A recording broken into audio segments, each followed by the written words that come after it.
एक पत्थर सी जड़ा एक बाई एक हाथ लंबा तो एक हाथ चौड़ा सी, यानी 1.5 फुट बाई 1.5 फुट ला लो। ठीक है, ये बहुत सारे वाकयात ने। एक वाकया ये वे कि बनी इसराइल दे विच आम रवाज सी, आम दस्तूर ये सी कि वो नदी दे विच बरहना, बिल्कुल बरहना हो के नहाते होंदे सन। ठीक है, तो जड़ा बरहना नहीं सी नहांदा वो समझते सन ये ऐब है। तो हज़रत मूसा अलैहिस्सलातु वस्सलाम चूँकि उसे बस्ती दे विच पैदा होए, आप उत्थे ही बड़े पले बड़े सारा कुछ।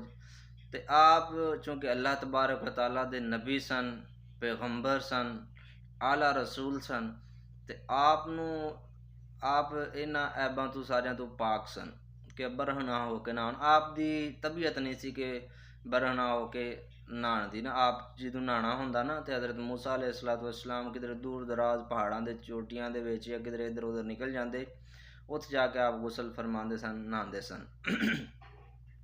ते बने इसराइल उन्हां ये आंदे सन माज़ अल्लाह कि हज़रत मूसा अलैहिस्सलातु वस्सलाम चूँकि बरहना नहीं नहांदे, कपड़े पा के रखदे ने, हर वक्त पर्दा करदे रहिंदे ने, तो माज़ अल्लाह उन्हां नूं कोई जिस्मानी जिहड़ा वी मरज़ है, ठीक है, कोई ऐब है माज़ अल्लाह, ये बनी इसराइल दे लोग इस तरह आखन लग पे। ते हज़रत मूसा अलैहिस्सलातु वस्सलाम नूं ये जिहड़ा वे नागहां भी गुजरदा, आप बर्दाश्त करदे अल्लाह दी रज़ा वास्ते। चूँकि अल्लाह तबारक व तआला ने अपने नबी दी बरात करनी सी इस गल तों भी मेरा नबी दे विच कोई ऐब नहीं, बल्कि आला जिस्म है मेरे नबी अलैहिस्सलातु वस्सलाम दा। ते एक दिन ना हज़रत मूसा अलैहिस्सलातु वस्सलाम एक जगह नहान गए ते पत्थर दे उत्ते ना कपड़े रख दित्ते, जिहड़ा foot by foot 1.5 foot by 1.5 foot दा पत्थर है, इहदे उत्ते कपड़े रखे। आप गए, आप नहा के जदों आए ना वापस कपड़े पाउण लई, ते वो पत्थर कपड़े लै के दौड़ पिया, नस पिया।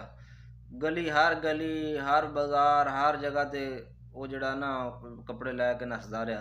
ते हज़रत मूसा अलैहिस्सलातु वस्सलाम जिहड़े सन वो पिछे उस पत्थर दे दौड़दे सन ते फरमांदे सन, सू बी हजर, सू बी हजर, ऐ पत्थर मेरे कपड़े, ऐ पत्थर मेरे कपड़े।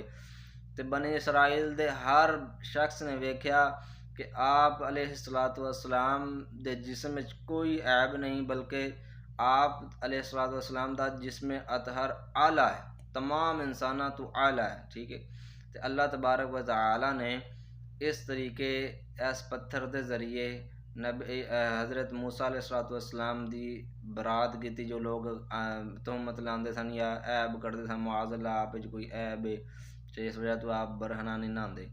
ते इस पत्थर अजायबुल कुरआन मा गराइबुल कुरआन दे विच इस पत्थर का जिक्र है, दौड़ने वाला पत्थर है। इस तो बाद फिर हज़रत दाऊद अलैहिस्सलातु वस्सलाम कोल भी ये पत्थर गया।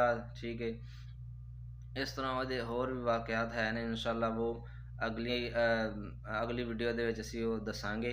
ते साडे इस चैनल नूं सबसक्राइब करो, बैल आइकन दा बटन दबाओ ताकि आउण वाली हर वीडियो तुहाडे तक पहुंच सके।